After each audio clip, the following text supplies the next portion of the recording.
What's happening in the private market? Are there interesting deals out there? Is deal flow strong? Is there new money being raised from foreign investors who may continue to be bullish on India? Helping us to talk about all of that today, we've got Renuka Ramnath of Multiples Private Equity with us. Ma'am, very good morning. Lovely to have you here. Good morning. Happy to be here. Great to have you. Ma'am, we'll start with the big picture and then we've all got a whole bunch of questions for you. Okay. Where do you think you are in terms of the cycle on the private equity side? We've had about 18 months of good exits. Yeah. Are we now ready to start investing again? Even deal activity has been pretty strong in the Jan to October, going by Grant Thornton numbers. Or are they sort of simultaneously moving along? Exits are going well. Investment is also going well for the private equity funds? I would think so, yeah. Both activities are going well. But on the deal flow side, I would like to see much more, I would say, innovative things happening in terms of carve-outs, more M&As. Those are not happening. There have been more deal activity on secondary transactions, largely private equity selling to another private equity or significant minority promoter shareholders selling their stake to move on. How has your fund done over the last 18 months? Have you managed to exit some of your bigger investments? Yeah, we have been very fortunate. We returned the capital along with the preferred return in our first fund in a door-to-door life of 3.5 years. Which has been excellent, given that, by and large, between 2011 and 2014, the economy was very, very tepid. We have had excellent exits by way of IPOs, by way of stake sale to other private equity investors. So in PVR, we sold a significant stake to BloombergQuint, bringing in another very, very credible long-term partner into the company. So it's been a very good run for multiples. Okay. Your second fund is about half invested or more than that now? No, we are 75% invested. Yeah. Okay. Yeah. And sort of what has been the sector focus of that fund, if any, or what are the kind of investments you've looked at? Yeah. So I've been a big proponent of having flexibility in the investment strategy. I've been saying that for the last 20 years, and I think where India is today, I would continue to propagate that one should have a lot of flexibility. So financial services continue to be a dominant thesis, and that's true for almost every private equity fund operating in this country. Other than that, I would say broadly in the bucket of consumer and then followed by technology. Okay.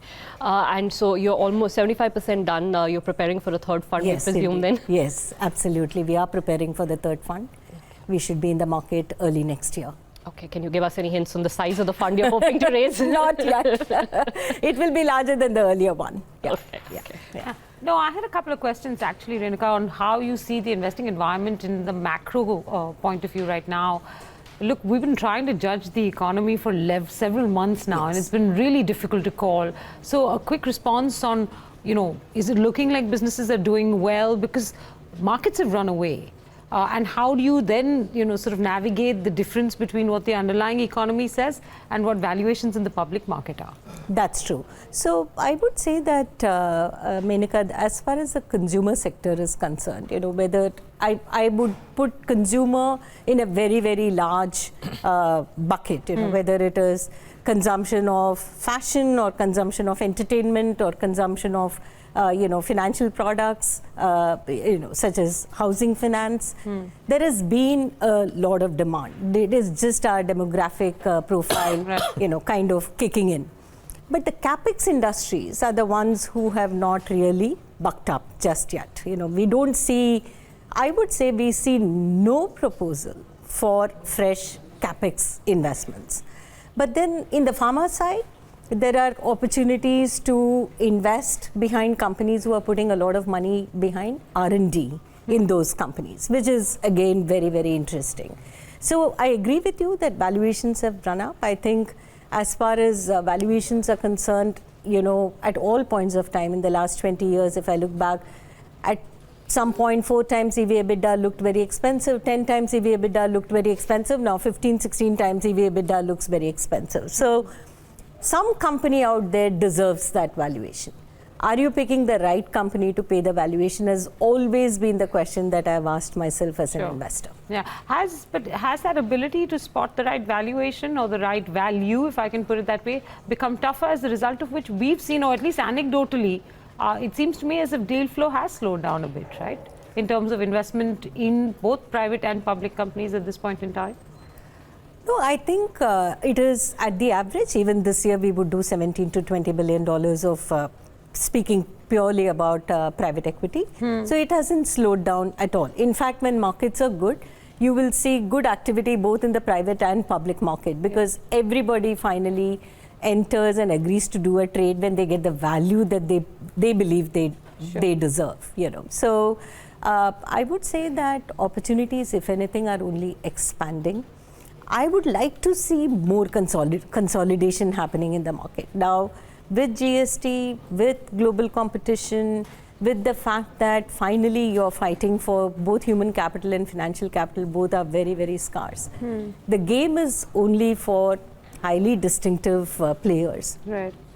And as private equity investors, over a period of time, we have become better and better in evaluating which is a company which can really rise above the rest, which is a company that really deserves the valuation that the market is willing to pay. Because even the private companies get compared to the public companies. So it's not that you have a different valuation regime in the public market and a different, lower valuation regime in the private market. In fact, India is a very peculiar country where sometimes the private companies command even a higher valuation than the public companies. So we have had to deal with these kind of anomalies, that you pay a higher valuation for an illiquid investment. But your ability to gear these companies up in terms of performance, possibility, and exploring the full potential is fantastic. I mean, for me, one of my favorite examples is PVR. Yeah. I invested in PVR when the market cap of the company was 50 crores, in 2003. 2003 to 2017, it's not such a long period. It's 14 years and the market cap is close to 6,500, 7,000 crores. So that's the journey that one has done in rather, I would say, traditional business. I mean, this is not digital or this is not breakthrough technology. Yeah. So there are many, many opportunities like that which private equity investors can indeed harness. So I know you've professed and you've explained earlier as well that you're sector agnostic. You look for what's the best opportunity, best valuation. You focused mostly on consumer companies or consumer-oriented companies. And just a couple of questions to try and get a better idea of where you see opportunity at this point in time. You spoke of consolidation. Some of the more recent consolidation we've seen happen in the telecom space. Correct. That's not an area that you've been very interested in. We've seen a little bit of consolidation in banking and financial services, but not really much to say anything about. Your portfolio doesn't seem to suggest that you're terribly interested in fintech. If you can try and explain that a little bit. Even in traditional banking, I think you've exited RBL, you've exited South Indian Bank from what I can see, and I can't see any very obvious financial play. You've exited Cholamandalam as well. So I can't see any very obvious financial play there. So a question on that as well. So I think let's talk about these bits, and then we'll try and get some more insights from you on where your opportunities lie. Yeah. So one on consolidation, I'm not talking about these, headline winning consolidation deals. So if we look at our portfolio, we have a small company called Miltech. They are in, rice milling equipment company. But the capability that they have, both in terms of reaching out to the farmers, the setting up this ubiquitous distribution and servicing capability, allows them to consolidate much smaller players in that sector. Okay. So that is one big change that will happen in India, where there are many, many small pockets of excellence in terms of either product or consumer connect or service capability, which will get rolled and become much. So you're using consolidation almost in a flip term to formalization of some sort, right? It could be formalization, it could be professionalization, because there are many, many proprietarily run companies which get to the end of the tunnel when the proprietor is ready to retire, or when they need more capital, which would mean that the family cannot own the business 100%. So I think that will be a big opportunity, and players like private equity investors are in fact ideally positioned to make that happen. Coming to financial services and fintech, we've been looking at fintech companies. See, one of the, I would say, core capability of any private equity firm should be to assess at what stage of an evolution of a sector that you feel confident to enter. It's a combination of your assessment of how this particular sector will play out, and within that how the company will play out, and equally importantly, your own capability to help the company navigate through that, through that space. So we invested in a company called Dream11, which is still a very young company, and there were angel investors and VC investors ahead of us. But in this particular sector, we felt very confident given the desire of the youth in India not to be passively engaged with anything. It's active involvement, right? I mean, so active involvement with sports, we felt would be a very, very important thing, combined with the fact that it was an excellent management team and a very unique platform. We went in very, very early. As far as fintech companies are concerned, we are evaluating a number of them. We have not got to the point of saying, you know, are we ready to make a commitment? So it's not that we don't enter early. It's the right combination that has to be around.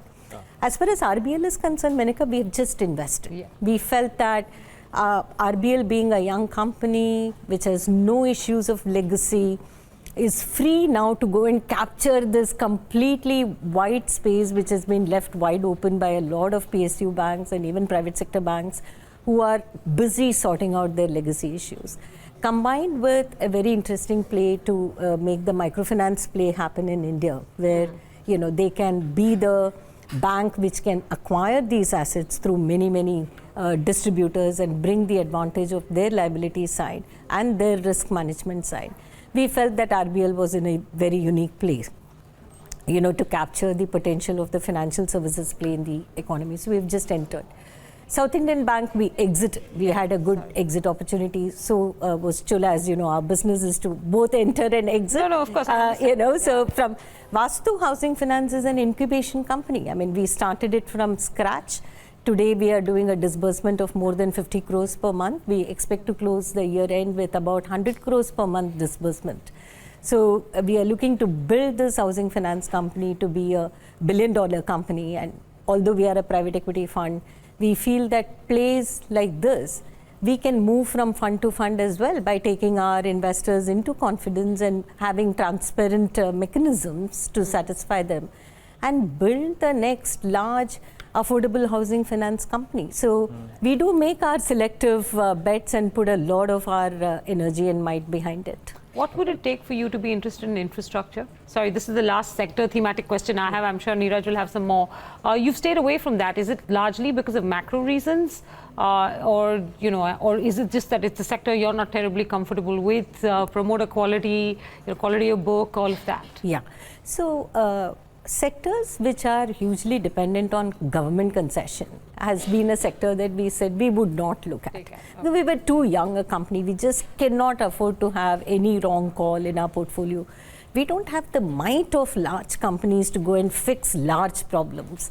So we said that when there are low-hanging fruits in terms of consumption and very, very bright entrepreneurs like, you know, delivery, you know, we invested in delivery when they were a very young company and we continue to remain invested with them. We said that that's a play that's more appropriate for multiples. Hand-holding entrepreneurs and, you know, guiding them through this journey of building billion-dollar companies from $100 million companies. Niraj? You've made this very interesting investment that create a lot of buzz as well in Arvind and fashion. My question to you is this branded apparel business, which is now starting to take center stage. What's, to your mind, what's the kind of growth that, and again, it will differ from individual companies to companies, but what's the average kind of growth rate that you believe can come in from these players? And for how long do you think? Because this sector, to an extent, is still in its nascent stage. Correct. Is the runway fairly long? The runway is very, very long because this whole play on aspiration of India, we have just seen it in the mobile phones, right? I mean, where the number of smartphone usage going up is also an aspiration play. Fashion is something that is just beginning to kind of play out. So when Arvind started US Polo, they had fairly modest expectations in terms of what could be the size of the opportunity. And now they are comfortably dreaming about 1,000 crore play, in US Polo. And it's just, for us, it's unbelievable that year after year we are showing a 50% plus growth in brands like that. So the aspiration story of India with the youth of India is absolutely just beginning. And the distribution network and our ability to bring sophistication in terms of understanding what will sell in which market and manage your entire supply chain is making the whole thing very viable. But these high growth rates, they last for what? We expect it to last for 20 years. Really? At these rates? Yeah. Yeah. That's Now, I have one question. So I don't know if you would directly want to play in this segment, but this whole stressed asset segment at various levels could be providing opportunities. Correct. Interest there, and also if you want to chime in on the debate of trying to keep promoters in or out. Yeah. As somebody who's been in this space for a long time, would love to hear your thoughts on that. Yeah. So, these are very, very difficult debates, and, I will really be making a big mistake by looking at this problem only from one angle and saying, oh, keep the promoters out. Stress asset is a very important space for multiples. I have taken a call on investing in a team. So we have Mr. Bhatia, who has been with us along with 2 other colleagues for over a year now, looking at this opportunity. It is still very, very early. I mean, if one were to look at it from an academic perspective, what is the amount of NPA that is there? And can we bring external capital? What are the provisions in the bankruptcy code? Do you have confidence that, you can put money? The answer to all of these questions is yes. But as all of us know that from a legislation to reality, it's a journey. Because banks have to understand how to do this in a manner that they protect their interests the most. Because for them, highest recovery is the main goal. Other creditors just getting their money and running away from the company is their goal. As far as private equity investors like us are concerned, value. What is the value at which you are entering? What is the value that you can create? And therefore, what is a share of that overall value that you should be allowed to keep, and how much you need to share with the banks is an issue. So I would say that the whole system will take a few years to come to equilibrium. The good news is that we are taking a lot of right measures. And then you put these laws and practices into the market, and the market will give it shape in terms of how do you become practical, that you deliver these different value system to various stakeholders. So it holds a lot of promise, but we should not be too ambitious on the timeline and then say that, oh my God, nothing really happened. This is yet another disappointment. I think if we are realistic about time frame, it will help the banks in a big way, and it will allow for private equity investors. See, one big point I want to make is, for creating value, the most important thing is human capital. Only people create value. Technologies don't create value, markets don't create value. You need a human to stand behind that and create value. Historically, I used to find it impossible to attract talent into private equity invested companies, because the whole notion is you have come in, you will go out, and what happens to me? As a professional, I would much rather work for an MNC or a well-established business house. Today, there is a flood of talent coming into private equity and privately owned assets because of the openness that private equity investors have of sharing the wealth with the professionals, and a deep desire in a large proportion of professionals to play an entrepreneurial role. Take the risk of turning around a business or growing a business and sharing in that wealth creation. That's a very, very big positive, and we can harness that. Combined with specialized agencies like Alvarez & Marsal or many other consultancy firms. To turn around assets. And long-term patient third-party capital like the ones that we provide. The stage is very, very well set. But we have to give it time and be patient in working with all the stakeholders. Okay, before we say goodbye to you, a quick one-word answer. How long are you from your first stressed asset deal? No, quite some time. There's nothing in the pipeline at we this point. We evaluate a number of them. But, Menaka, at the end of the day, in a fund, we make 10 or 12 investments. We just cannot afford to get anything wrong. We can't be very experimentative. We have to be very, very, very sure. Very sure. And we've been very fortunate to set a great track record from Fund 1. Now the challenge for my team is how do we beat that already good track record in Fund 2, and as we take the journey forward. Yeah. But we are very excited about the opportunity. Renuka, thank you so much for joining us here at BloombergQuint. Lovely to have you in the studio. And all the best with the remaining 25% of Fund 2 and Fund 3 when it happens next year. Thank you. Thanks very much.